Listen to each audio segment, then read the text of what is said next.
तो hello student, welcome back to my channel Samrat academy. तो दोस्तों, मेरा नाम आकाश और मेरे प्यारे विद्यार्थियों, अगर आप सामाजिक विज्ञान में कुछ नहीं पढ़े हैं अब तक तो समय बहुत ही कम है। उतने में आप लोग मात्र 5 या 10 दिन में आप लोग पढ़ के 90% ला सकते हैं। वो भी 100 में 90 नंबर लेके आ जाएंगे आप लोग सामाजिक विज्ञान में, हालांकि कुछ भी नहीं पढ़े हैं तब भी। ठीक है, मैं क्योंकि इस वीडियो में आप लोगों को ऐसा चीज़ आप लोगों को बताना, ऐसे ऐसे क्वेश्चन आपको बताना, अगर वो कवर करके चले जाते हैं तो 100% गारंटी हमारी है कि सामाजिक विज्ञान में बहुत ही कम समय में आप 90% ला देंगे। 90 मार्क्स से प्लस आपका रहेगा। लेकिन हालांकि जितना क्वेश्चन में आप लोगों को जिस प्रकार देखिए बहुत सारा हमने क्वेश्चन यहाँ पे लिख के लेकर आया हूँ, आपको बताने वाला हूँ अच्छे तरीके से कौन कौन से क्वेश्चंस आपको तैयार करके जाने हैं, बहुत कम समय में कौन से चैप्टर पर ज़्यादा फोकस करना है, किस चैप्टर से ज़्यादा नंबर आता है उसी को फोकस करके आप अच्छे मार्क्स ला सकते हैं। मेरे प्यारे विद्यार्थी, इस वीडियो में हमने रखा 1000 टारगेट लाइक का।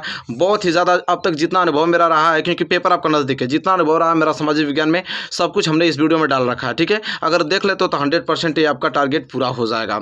चलिए, सबसे पहले हम बात करेंगे कि 70 नंबर किस प्रकार आता है। देखिए 70 नंबर आता है जो सामाजिक विज्ञान में, वो खंड क और खंड ख रहता है। खंड क 35 नंबर का रहता है, खंड ख भी आपका 35 नंबर। इसमें इतिहास, भूगोल, नागरिक शास्त्र, अर्थशास्त्र चारों सब्जेक्टों का क्या होता है, मिश्रण पूछा जाता है। ठीक है, खंड का 35 नंबर का, खंड ख भी आपका 35 नंबर का होता है। ठीक है, सबसे पहले हम लोग बात करेंगे खंड क को लेकर। खंड क में सबसे पहले हम लोग 35 नंबर क्लियर करते हैं। देखिए कैसे, सबसे पहले देखिए आप लोगों को पूछा जाएगा बहुविकल्पीय प्रश्न है। देखिए बहुविकल्पीय प्रश्न खंड क में 6 नंबर का पूछा जाता है, मतलब 6 को क्वेश्चन देगा, 6 नंबर के लिए पूछा जाएगा।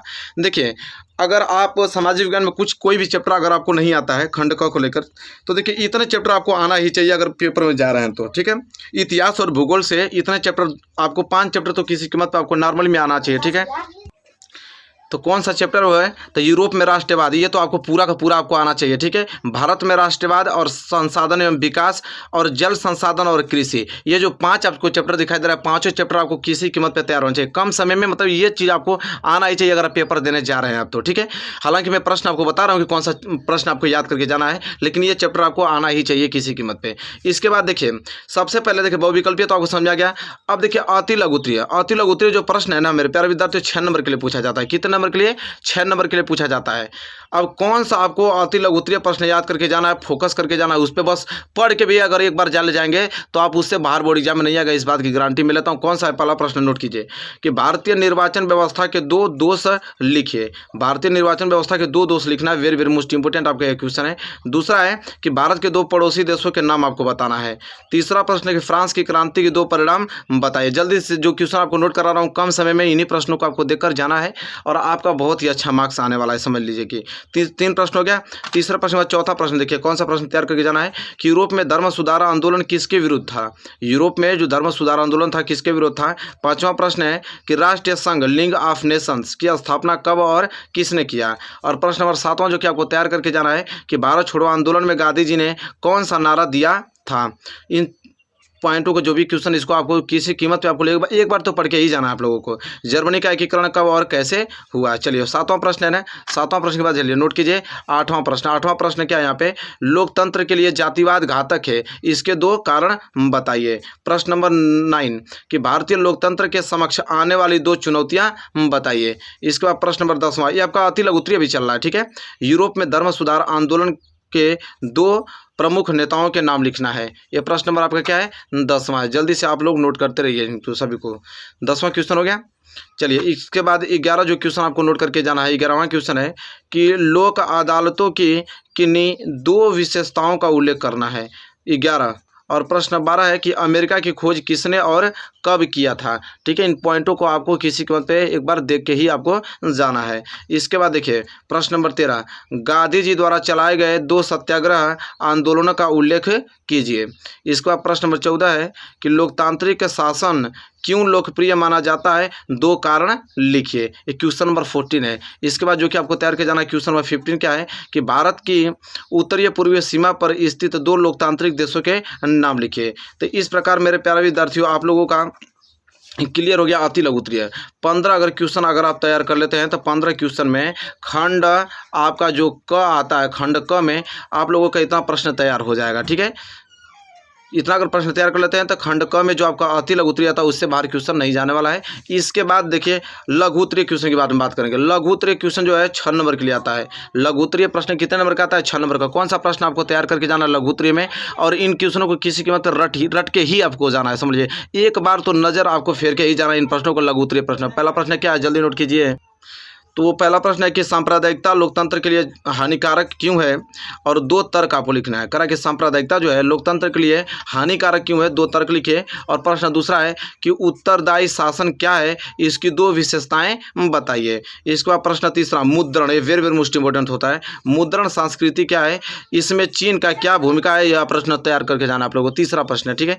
चलिए चौथा प्रश्न यहाँ पे देखिए, वेरी मोस्ट इंपॉर्टेंट प्रश्न नंबर चौथा क्या है यहाँ पे, जो कि आपको तैयार करके जाना है कि गुटनबर्ग कौन था, मुद्रण के क्षेत्र में उसकी क्या भूमिका है। क्वेश्चन नंबर चौथा है। और क्वेश्चन नंबर पाँचवा जल्दी से आप नोट कीजिए। क्वेश्चन नंबर पाँचवा है कि लोक अदालत की मुख्य विशेषताएं बताइए। कह रहा है कि लोक अदालत की मुख्य विशेषता आपको बताना है, जो कि आप लोगों को ये जो क्वेश्चन है 2022 बोर्ड एग्जाम में देखने को जरूर से आपको मिलेगा, ठीक है। Very very most important. सातवां और छठवां प्रश्न है, राज्यपाल के अधिकारों पर प्रकाश डालिए और 2 इसके क्या बताना, उदाहरण भी आपको देना है साथ ही साथ, ठीक है। राज्यपाल के अधिकारों पर प्रकाश डालना है और 2 उदाहरण भी बताना है। इसके बाद जो अगला प्रश्न है, प्रश्न नंबर 7वां, जो कि तैयार करके जाना है कि विधान परिषद के किन्हीं 2 वित्तीय शक्तियों का उल्लेख कीजिए, ठीक है। वेरी वेरी मोस्ट इंपॉर्टेंट है क्वेश्चन है। और 8वां प्रश्न जो कि बहुत ही ज़्यादा महत्वपूर्ण है कि महात्मा गांधी द्वारा चलाए गए किन्हीं 2 आंदोलनों के विषय में संक्षेप में लिखना है, ठीक है। प्रश्न नंबर 8वां, वेरी वेरी मोस्ट इंपॉर्टेंट। प्रश्न नंबर 9 कि मुद्रण क्रांति क्या है, इसका फ्रांस की क्रांति पर क्या प्रभाव पड़ा। Very very most important question number 9, ठीक है। या सारे क्वेश्चन नोट करके कम समय में मात्र 10 या 15 दिन अगर बचा है तो सिर्फ इसी क्वेश्चनों को आपको एनालाइज करके मतलब रिवीजन करके इन्हीं क्वेश्चनों को जाना, इससे बाहर प्रश्न नहीं पूछाएगा, ठीक है। प्रश्न नंबर 10वां देखिए, 19वीं सदी में प्रकाशन के विभिन्न रूप क्या थे और किन्हीं 3 का क्या करना है, उल्लेख करना है। वेरी वेरी मोस्ट इंपॉर्टेंट प्रश्न है। प्रश्न नंबर 11 कि भारतीय लोकतंत्र की 3 विशेषताएं आपको बताना है। बहुत ही ज़्यादा IMP ये प्रश्न है। ये प्रश्न नंबर 11 है। प्रश्न नंबर 12 नोट कीजिए, अपने प्रदेशों के 2 क्षेत्रीय दलों का उल्लेख कीजिए। करा कि अपने प्रदेशों के 2 क्षेत्रीय दलों का आपको उल्लेख करना है। ये प्रश्न नंबर आपका क्या है, 12 है। प्रश्न नंबर 12 के बाद देखिए प्रश्न नंबर 13 क्या है। प्रश्न नंबर 13 कि पंचशील के 3 सिद्धांत लिखे। पंचशील के 3 सिद्धांत लिखे। और प्रश्न नंबर 14 कि द्वितीय विश्व युद्ध के 3 प्रमुख कारण लिखे। द्वितीय विश्व युद्ध के 3 प्रमुख कारण लिखना है। प्रश्न नंबर 15 राज्यपाल के 3 अधिकारों के विषय में लिखिए। राज्यपाल के 3 अधिकारों के विषय में लिखना है। प्रश्न नंबर 15 प्रश्न नंबर 16 है माउंटबेटन योजना के 3 प्रमुख सिद्धांत लिखिए। माउंटबेटन योजना के 3 प्रमुख सिद्धांत लिखना है। वेरी वेरी मोस्ट इंपॉर्टेंट आप लोगों का एक क्वेश्चन है। क्वेश्चन नंबर 17 देखिए क्या है कि मरियाना और जर्मेनिया कौन थे। मरियाना और जर्मेनिया कौन थी और इनको चित्रित करने का क्या उद्देश्य था। वेरी वेरी मोस्ट इंपॉर्टेंट प्रश्न नंबर 17 है, ठीक है। और जस्ट इसके आगे बढ़ेंगे प्रश्न नंबर 18 की तरफ, जो कि वेरी वेरी मोस्ट इंपॉर्टेंट है। प्रश्न नंबर 18 कि रालेक्ट एक्ट क्या था और गांधी जी ने इस एक्ट का विरोध किस प्रकार किया। कह रहा है कि रालेक्ट एक्ट क्या था और गांधी जी ने इस एक्ट का जो विरोध किस प्रकार किया था। प्रश्न नंबर 19 जो कि वेरी मोस्ट इंपॉर्टेंट आपको याद कर जाना है कि वर्तमान लोकतांत्रिक व्यवस्था की 3 चुनौतियों का उल्लेख करना है। वर्तमान लोकतांत्रिक व्यवस्था की 3 चुनौतियों का उल्लेख करना है। प्रश्न नंबर 19 है। और प्रश्न नंबर 20वां जो कि लास्ट प्रश्न है आप लोगों का लघु उत्तरीय का कि लोकतंत्र में उत्तरदायी शासन एवं पारदर्शिता आवश्यक है, इसके पक्ष में अपना मत स्पष्ट कीजिए। वेरी वेरी मोस्ट इंपॉर्टेंट है आप लोगों का 20वां। तो लघु उत्तरीय महत्वपूर्ण प्रश्न भी तैयार हो गया, ठीक है, खंड क के लिए। चलिए अब दीर्घ उत्तरीय महत्वपूर्ण प्रश्न देख लेते हैं, जो कि आपको तैयार करके जाना है। 12 नंबर के लिए प्रश्न पूछेगा आप लोगों को खंड क में। 12 नंबर के लिए क्या दीर्घ उत्तरीय महत्वपूर्ण प्रश्न पूछेगा। तो चलिए देख लेते हैं इसको। तो दीर्घ उत्तरीय महत्वपूर्ण प्रश्न 12 नंबर के लिए पहला प्रश्न जो कि आपको तैयार करके जाना ही है किसी कीमत पे कि फ्रांसीसी क्रांति के कारणों का विस्तार से क्या करना है, वर्णन करना है। और दूसरा प्रश्न है कि द्वितीय विश्व युद्ध के परिणामों का वर्णन कीजिए, ठीक है। दोनों प्रश्न बहुत ही ज़्यादा मोस्ट IMP है, इसको तैयार करके आपको जाना है। इसके बाद तीसरा प्रश्न है कि भारत के राष्ट्रपति के अधिकार व शक्ति का वर्णन करना है, ठीक है। प्रश्न नंबर आपका क्या है, तीसरा। फिर प्रश्न number 4 very very most important है, क्या है प्रश्न नंबर 4 कि भारत के अपने पड़ोसी देशों के साथ संबंधों का विश्लेषण कीजिए।